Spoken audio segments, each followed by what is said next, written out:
जय श्री राम, जय कुंडली माता। यह वीडियो अति महत्वपूर्ण है, इसलिए आप इसे अवश्य ही पूरा देखें। देखो भैया, यह हमारा शरीर है। इसमें जो है, इसको निरोग कैसे रखें, इसको स्वस्थ कैसे रखें, बीमारी कैसे मिटाएं और इसका विल पावर कैसे बढ़ाएं और इसका जो है कुंडली जागरण शीघ्र कैसे हो, ये विधि मैं आपको बता रहा हूँ।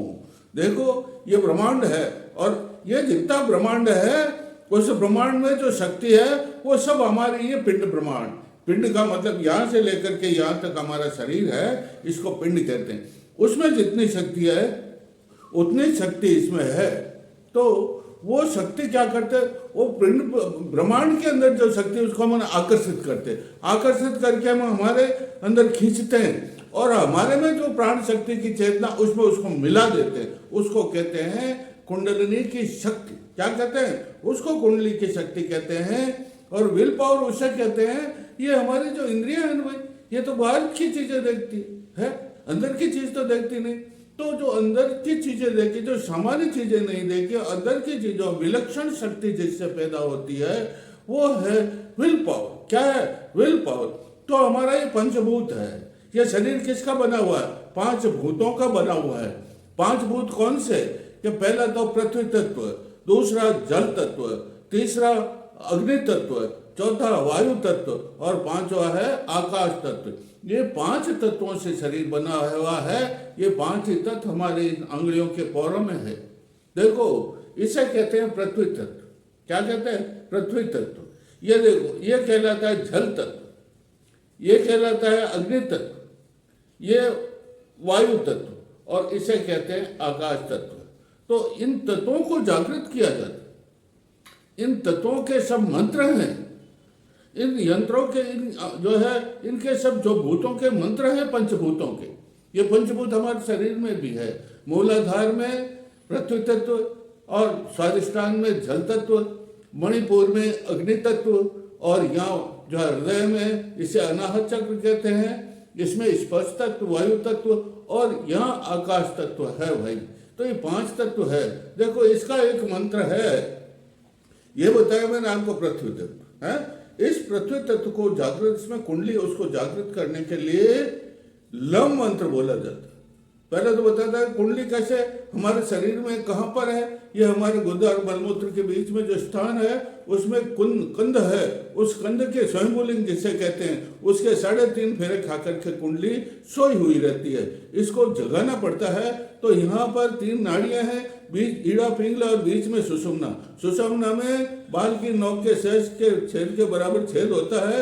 जब प्राणवायु का जोर, ऊर्जा का जोर से धक्का लगाते हैं तो एकदम वो जाग जाती है, उसके लपेटे खुल जाते हैं। वो उस छिद्र में, किसके? सुषुम्ना के छिद्र में प्रवेश कर जाती। इसे कहते हैं कुंडलिनी जागरण। क्या कहते हैं? कुंडली जग गई। क्या हो गई? कुंडली जग गई। तो ये 5 भूत है। इन 5 भूतों की साधना करने से हमारी कुंडली क्या होती है? शीघ्र जाग जाती है। मंत्र बताता हूं मैं। देखो, ये जो है पृथ्वी तत्व। इस पृथ्वी तत्व के अंदर लम नाम का बीज मंत्र। कौन सा मंत्र है? लम बीज मंत्र। ऐसे बोलो उसको, लम।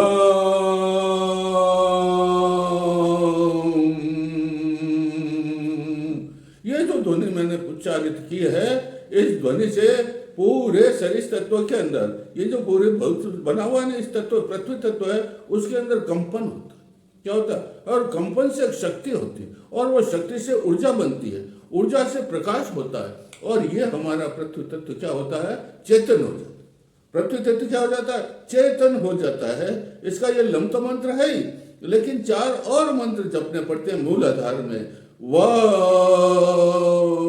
शम शम शम। तब जाकर के ये जो है चेतन, कौन सा?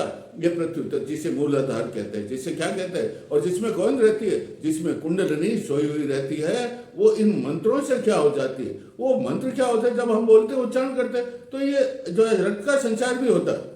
इससे सारे शरीर में नए रक्त का संचार होता है और इससे जो है जाग जाती है।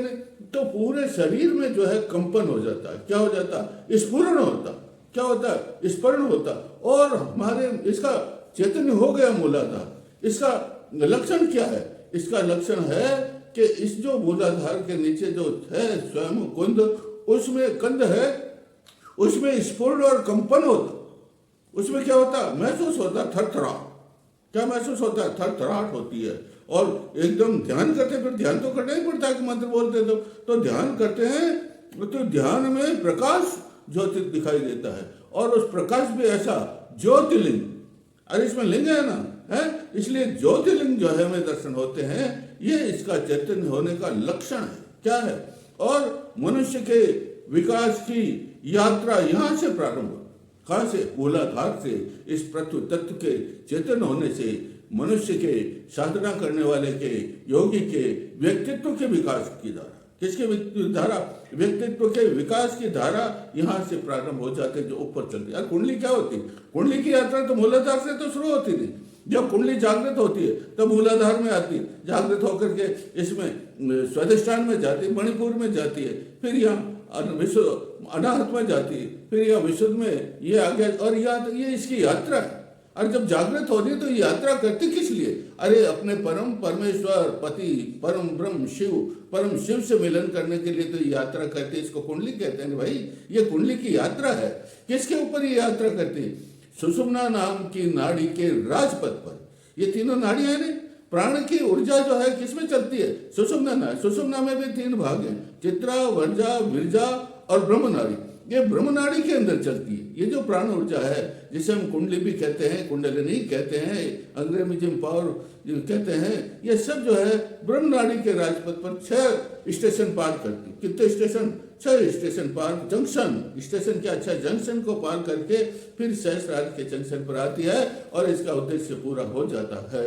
तो जो है हमें इसमें आपको पूरा हमारा वीडियो देखें, आप जो है जय श्री राम, जय श्री